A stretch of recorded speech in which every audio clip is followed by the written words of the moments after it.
ज्ञानेश्वरी अहवाल ओपन गेलाच नाही, त्यांना पण नाही अहवाल सांगितला, कोणालाच सांगितलं नाही. म्हणून तेच म्हणत होतो की आम्ही अहवाल ओपन करा, अहवालामध्ये काय काय झाले, चाचण्यामध्ये काय काय झाले, चाचण्यामध्ये कुणाची नावं घेतलीत आम्हाला माहिती आहे. अनेक आमदार धनंजय मुंडे साहेबांचंच नाव चाचण्यामध्ये आलं की त्यांच्या सांगण्यावरच स्वर्गीय महादेव मुंडे यांना मारण्यात आले. आरोपींना अटक झालं पाहिजे.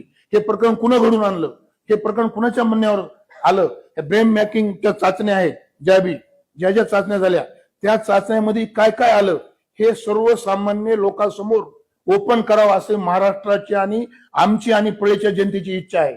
यामध्ये कुणा काय काय केलं हे महत्वाचं आहे. का तर एक माणूस त्याचा मर्डर पळीत तहसीलच्या समोर माणसामध्ये संध्याकाळी 8-9च्या टायमाला होतो आणि त्या माणसांना मारलेले आरोपी सापडत नाही, त्या आरोपीचा तपास होऊ देत नाहीत. ते कसा दबाव टाकला स्थानिक आमदारांना त्या टायमाला तपास होणे म्हणून, आणि तो तपास थांबल्यामुळे महादेव मुंडेंच्या आरोपीला जर तात्काळ अटक केलं असतं तर पुढचे बापू आंधळे प्रकरण आणि संतोष देशमुख प्रकरण हे झालं नसतं असं आमचं आज ठाम मत आहे. आणि आज तुम्ही का चाचण्या ओपन करत नाहीत? जेवढ्या लोकांना तुम्ही 300 लोक तपासले म्हणतायत, SIT प्रमुखांना माझी विनंती आहे, SIT तपास अधिकाऱ्यांना तुमच्या समोर जे जे आले आहे त्या लोकांना तुम्ही तात्काळ अटक करा. आणि हे कुणं घडवलं, हे कुणं करायला लावलं त्यांच्या जबाबामध्ये आलेलं आहे. त्यांचा जबाब काय आहे चाचण्यामध्ये काय आलंय?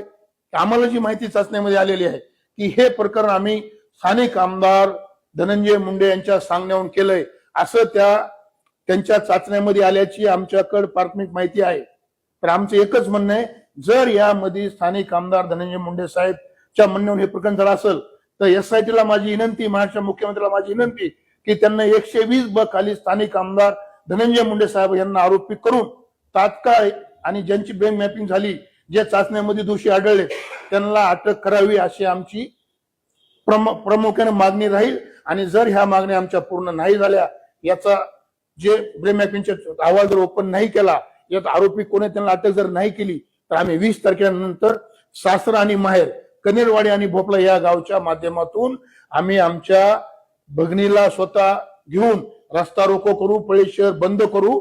आज आम्हाला एकच वाटतंय की आमचा एक घरचा माणूस, आमच्या एक भगिनीचं कपाळाचं कुंकू पुसलंय, 2 माणसं असं मारून टाकलेत.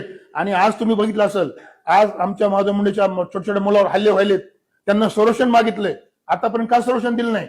बीड जिल्ह्याच्या SP साहेबांना माझी विनंती आहे की तुम्ही ह्या प्रकरणामध्ये परळीमध्ये जे जे असे प्रकरण घडतात त्यांना तुम्ही पोलीस संरक्षण का दिलं नाही?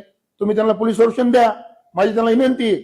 आमच्या ज्ञानेश्वरी ताई असतील, मी त्यांना संरक्षण मागितलं स्वतः, मला त्यांचा अहवाल त्यांना मागितला. काय झालं त्या अहवालाचं?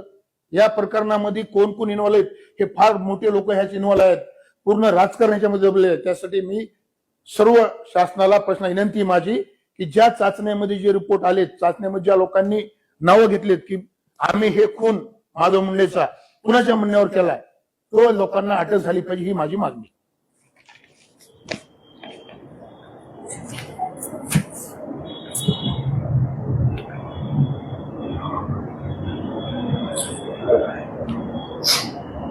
काल आमदार धनंजय मुंडे बऱ्याच दिवसांना मीडियासमोर आले आणि त्यांनी सांगितले की माझ्यावर वेळोवेळी आरोप होत आहेत, मला राजकारणातूनच नाही तर पृथ्वी लावून नष्ट करण्याचं काम सुरू आहे, माझ्या विरुद्ध षडयंत्र रचले जात आहे. की नाव न घेता जे की आरोप करतायत, जसे की तुम्ही आता आरोप करतायत, कुठेतरी पुरावे दाखवा देखील असं त्यांनी म्हटले. कुठलेही पुरावे न देता माझ्यावर आरोप होत आहेत, माझं राजकीय आयुष्य बर्बाद केलं. मी त्यांना एकच सांगतो, कुणी कुणाला पृथ्वी चलावून संपण्याचा प्रयत्न करत नसते. तुम्ही किती लोकांना पृथ्वी चलावून संपवलं पळीतल्या? मी 10 नावं घेतो: संगीत डिगोळे, किशोर फड, बापू आंधळे, बंडू मुंडे, पांडू गायकवाड, असे 10 लोकांना तुम्ही पळीच्या पृथ्वी चलावून संपले ना. त्यास तुम्हाला वाटलं नाही का? आणि तुम्हाला राजकारण हे राजकारण आहे, तुम्हाला पृथ्वी चलावून संपायचा प्रश्नच येत नाही कुणाचा. तुम्ही लोकांना पृथ्वी चलावून खूप लोकांना मृत्युमुखी पाडले. आज महादेव मुंडे प्रकरणामध्ये सुद्धा तुमच्याच म्हणण्यावर खून झालाय असं आमचा स्पष्ट तुमच्यावर आरोप नाही. सगळे येणारे पुरावे चाचण्या झाल्यात, त्या लोक ज्यांच्या ज्या चाचण्या झाल्यात ब्रेन मॅपिंगच्या, त्यांनी त्याचं नाव घेतलंय. तर तेव्हा त्यांना संपविण्याचा प्रश्न उठण्याचा संबंध नाही. त्यांना खूप लोकांना संपविलंय, खूप लोकांना पृथ्वी चलावून उठवलंय. आणि आज ते म्हणतात की माझं, आणि त्यांना जे एकच सांगतो मी तुम्हाला, जो बोएगा वही पाएगा. तुम्ही जे जे पाप केलेत त्याची तुम्हाला परतफेड येणार आहे. मग संतोष देशमुख असतील, महादेव मुंडे असतील, यांचे खून कुणाच्या म्हणण्यावर झाले? धनंजय मुंडेच्या म्हणण्यावर झाले. सगळे पुरावे तुमचे फोन कुणाला गेले? किती लोकांनी बोलला तुम्ही, खून कधी झाले, काय झाले, या सगळ्या गोष्टी आहेत.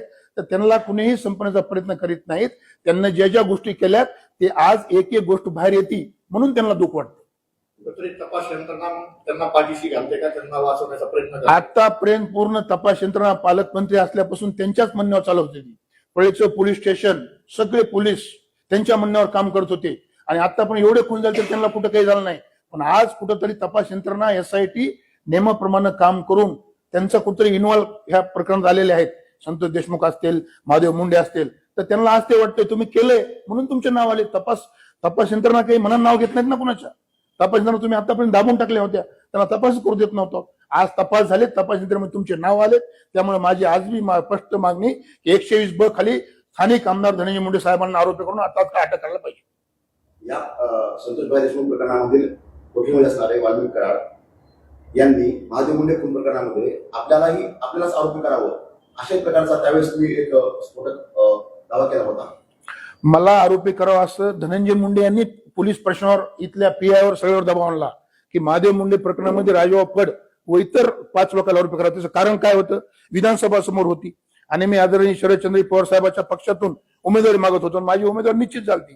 त्यांना कुठेतरी मला उभा टाकू द्यायचं नव्हतं म्हणून मला या प्रकरणात आरोपी करावा असं धनंजय मुंडे यांचं मत होतं. आणि मी तुम्हाला सांगतो, संतोष देशमुख प्रकरणात सुद्धा जर ब्रेन मॅपिंग चाचण्या केल्या आरोपींच्या तर तो सुद्धा मर्डर धनंजय मुंडेच घडून आणलाय असंच पुढे येणार आहे. अहवाल आल्यापासून ज्ञानेश्वरी मुंडे काही बोलल्या नाही. ज्ञानेश्वरी ते अहवाल ओपन केलाच नाही, त्यांना पण नाही अहवाल सांगितला, कोणाला सांगितलं नाही. म्हणून तेच म्हणत होते की आम्ही अहवाल ओपन करा, अहवालामध्ये काय काय झाले, चाचण्यामध्ये काय काय झाले, चाचण्यामध्ये कुणाची नावं घेतली आम्हाला माहिती आहे. स्थानिक आमदार धनंजय मुंडे साहेबांचंच नाव चाचण्यामध्ये आलंय की त्यांच्या सांगण्यावरच स्वर्गीय महादेव मुंडे यांना मारण्यात आले.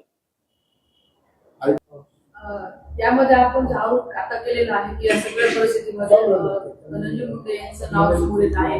मात्र अद्यापही आपण म्हणताय की आता ब्रेन मॅपिंगचा आणखी रिपोर्ट आलेला नाही किंवा तो रिपोर्ट ज्ञानेश्वर मुंडेकडे देखील दिला गेलेला नाही. मग आपल्याकडे कशी माहिती आली? नाही, रिपोर्ट आलेला आहे, ओपन केलेला नाही. आपल्याकडे ही माहिती हा, रिपोर्ट आलेला आहे ना, ब्रेन मॅपिंग चाचण्याचा रिपोर्ट SIT कडे आहे. SIT ने ओपन करावं. रिपोर्ट मध्ये ज्यांची चाचण्या झाल्यात त्यांनी धनंजय मुंडेच्या म्हणूनच आम्ही खून केलाय असं स्पष्ट त्यांना सांगितलं त्या रिपोर्टमध्ये. म्हणून आम्ही म्हणतो ते रिपोर्ट ओपन करावं. आमची मागणी तीच आहे, रिपोर्ट ओपन करावं. सर्व सामन्यासमोर रिपोर्ट ठेवावा. महाराष्ट्र विधानसभेमध्ये रिपोर्ट ठेवा, त्या रिपोर्टमध्ये काय आलं किंवा कोर्टासमोर ठेवा. जेव्हा आमचा अधिकारी सुरू होता त्यांचं म्हणणं हा आमचा फक्त तपासाचा भाग आहे, आम्ही ओपन करू शकत नाहीये. नाही, तपासाचा भागाचा किती दिवस तपास करणार तुम्ही? 864 दिवस. 864 दिवस झालेत आज माधव मुंडेंना मरून. मग 864 दिवसात तुम्ही तपास लागत नाही, तुम्ही आरोपीला अटक करत नाही, कुठलाही तपास आम्ही ओपन करू म्हणू शकत नाही. मग त्या काय उपयोग आहे SITचा? मग SIT बंद करून टाका आणि सांगा आम्ही राजकीय आमच्यावर दबाव आहे, अनेक आमदार आम्हाला तपास करू देत नाहीत आणि तपास बंद करून टाका. SIT बंद करून टाका, नील करून टाका. SIT संपली म्हणून सांगा. 865 दिवसात जर तपास लागत नाही तर कोणती SIT काय करते? SIT म्हणजे राजकारणापुढे कुठेही SIT FISIT राजकीय दबावापुढे आणि स्थानिक आमदाराचं एवढं प्रेशर आहे, यासाठी असं रिपोर्ट ओपन करू देत नाहीत, यासाठी तपास करू देत नाही. हे कुठेतरी थांबलं पाहिजे. या प्रकरणात न्याय मिळावा अशी परळी करायची बीड जिल्ह्याची इच्छा आहे. या तपास हे जे SIT मध्ये झालंय